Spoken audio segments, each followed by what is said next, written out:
Creative teaching is a bank of instructional strategies drawn from the arts, easy to learn, and flexible. We draw from the arts because cultures have known this for hundreds of years, that music and images and dance and theater are the way cultures understand the world around them and express what they know. I love how creative teaching allows teachers to create safe, inclusive spaces for all students to be seen and heard. Our classroom becomes a much braver space when students can listen to each other's different perspectives.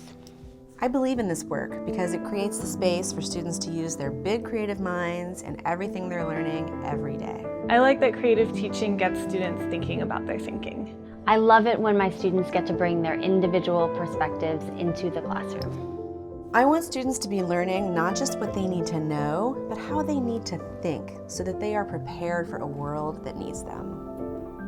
Teachers who come into this practice of creative teaching from a background in multiple intelligences theory, total physical response, project-based learning, they see themselves in this creative teaching practice.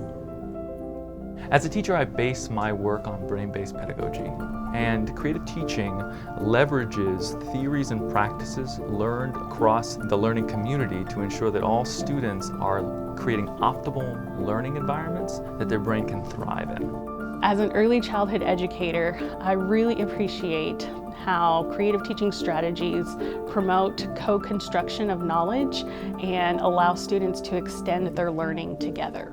When we talk about creative teaching, what we're talking about is a bank of instructional strategies that are highly flexible and can be used across the curriculum. For example, it's like when we ask students to create a sculpture to represent their understanding of multiplication, or maybe to represent that idea with their bodies in a statue, and then to reflect on how would you describe what you just created?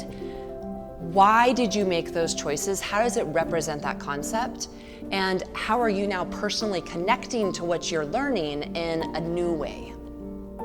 It's that describing of it that really helps you understand their thinking and the metacognition that's occurring.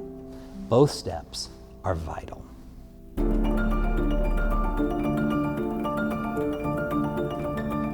The coolest thing about creative teaching for teachers is that it isn't one more thing. It is the way we do our thing. It completely transformed who I was as a teacher and consequently completely transformed the learning of the students in my classroom. There's a new kind of energy in classrooms when this happens. The thousands of teachers we've trained in Austin and across the country are using these simple strategies in powerful and profound ways. Creative learning works.